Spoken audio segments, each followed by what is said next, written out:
katakan. Mungkin saya ingin Bapak berdua mendengarkan saya bahwa menjadi penyandang disabilitas adalah sebuah keniscayaan.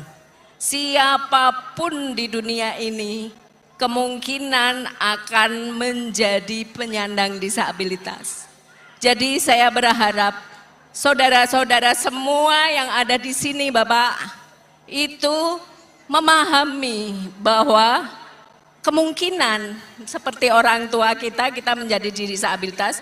Jadi mohon sejak sekarang saudara-saudara yang ada di sini dan semua yang menyaksikan menghormati, menghargai semua penyandang disabilitas. Tepuk tangan semuanya.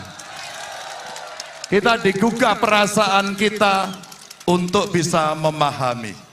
Mungkin saya tambah